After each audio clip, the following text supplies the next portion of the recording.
Hi, this is Anna Imagination. I am going to be talking on the big picture. This is something that is a really, really happy place for me. When I began my healing journey, I had a really hard time envisioning the end point, and it was never talked about. There was never any time to talk about it. But manifestation is one of my primary tools that I use in triadic healing, which means envisioning the end is absolutely dire to our success here. And it's not just because of the manifestation, it's because being able to imagine the end point is going to become that point in our classes where, okay, tomorrow is a normalizing day, which means pretend you are at your end point.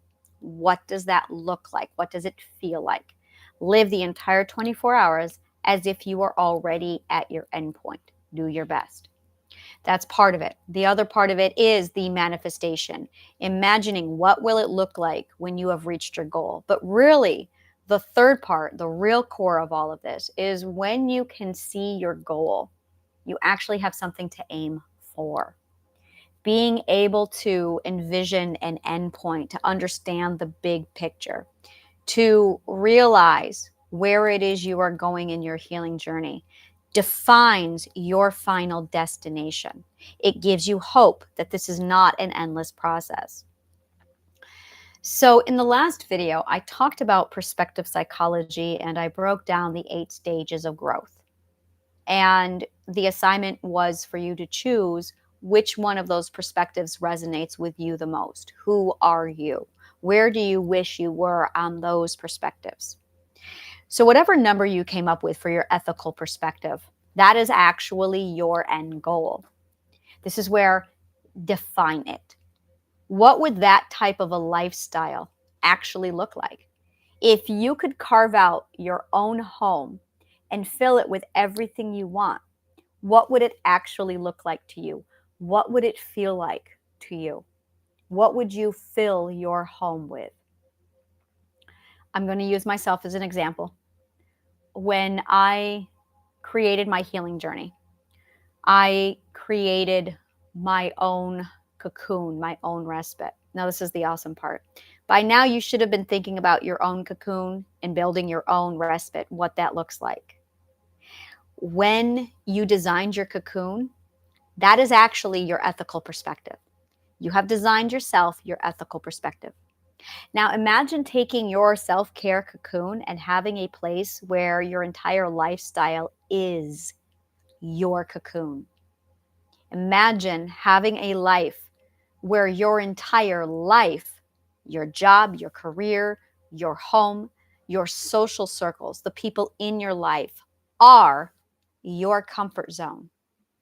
Imagine that. So that you don't have a single space that is your comfort zone. You don't have a single thing that is your self care. It becomes your daily lifestyle.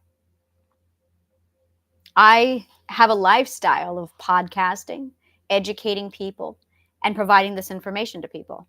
So I have surrounded my home with paintings, with music, with knitting and warm blankets, with hard wood, with things all around me that constantly encompass my energy. It charges me, it grounds me, it rejuvenates me while I'm working. I did this on purpose because I wanted a constant place 24/7 that recharged and re energized me. So, without thinking, without really putting any conscious thought into it on a day to day basis, as I move and shift around my home, I am moving and shifting around this massive energy ball that just completely grounds and recharges me. And the more I am stationed and grounded in this environment, the more I am rejuvenated. If you go back to my earlier videos, even a couple months ago, I did not have the ability to recharge and ground myself, so I was exhausted a lot easier. I could argue that I've gotten better and I've become more articulate, so my hours are a lot less work. But I can also argue that I now have a lot more grounding material around me on a day-to-day basis, so I'm able to work a lot longer and get less and less drained while I work because I have things that are energizing me. So that's the goal. The big picture. The big picture. And I've talked about the perspective psychology. So now I want to lay a different scenario for you. I do not like to refer to mental illnesses. I ethically have a big problem with mental illnesses.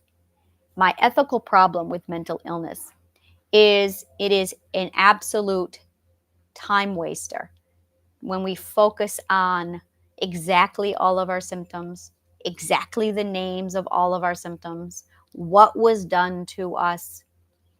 We should not be seeking validation through our abuse. I don't believe this is healthy. I don't believe it's ethical.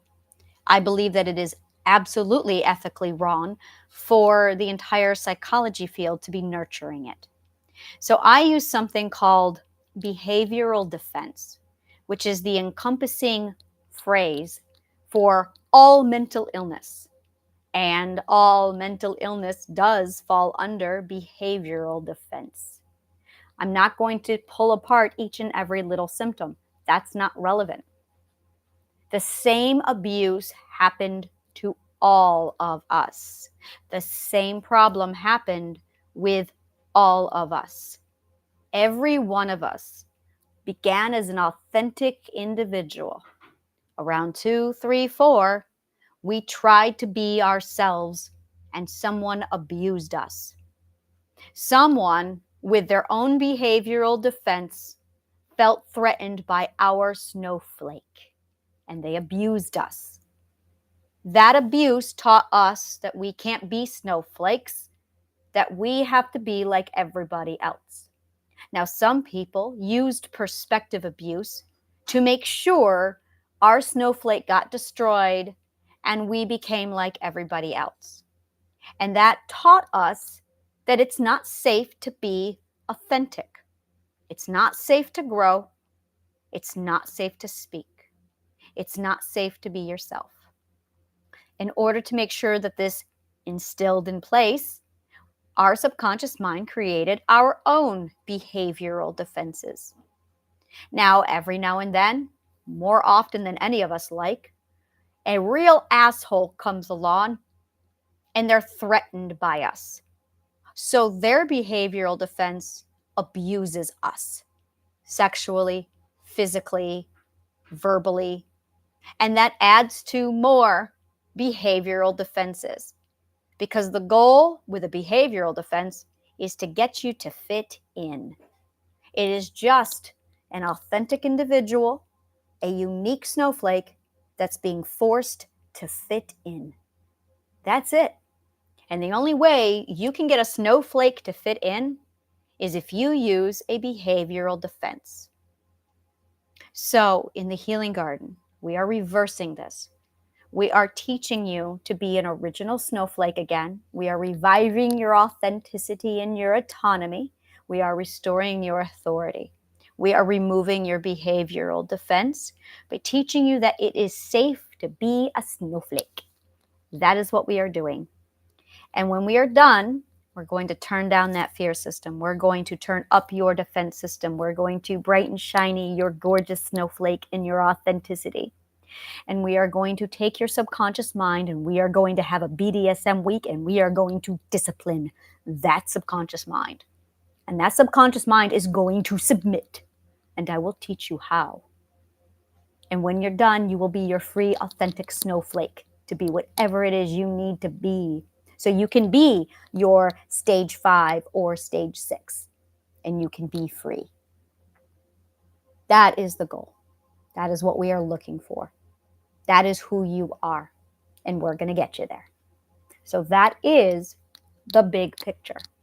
Now, that being said, who do you really want to be? Imagine it, take it in, define it as best you can. And there is no right or wrong answer. If you don't know, that's okay. We're going to go through some exercises and we're going to pull that out. We're going to help you find it. The growth stage is when you get this massive buffet where you get to just sample a whole lot of stuff to figure out what you love and who you are. And that is coming. So that is the journey. Reviving you and your beautiful, authentic, awesome self, and taking all of those behavioral defenses and reminding and showing our subconscious mind that we don't need them anymore. We are going to release all that does not serve us, and those do not serve us. Now, I make it sound simple. We will be removing toxic beliefs. When you have toxic or limiting beliefs, that's what causes the behavioral programming. That's what causes the behavioral defense. They are 100% a factor of a limiting belief. So we will be going over the limiting beliefs to remove the behavioral defenses. Okay, that should be it for the big picture. If you have any questions, always reach out to me and I will cover anything that you need that requires being covered. So thank you so much, and may the kindest of words always find you.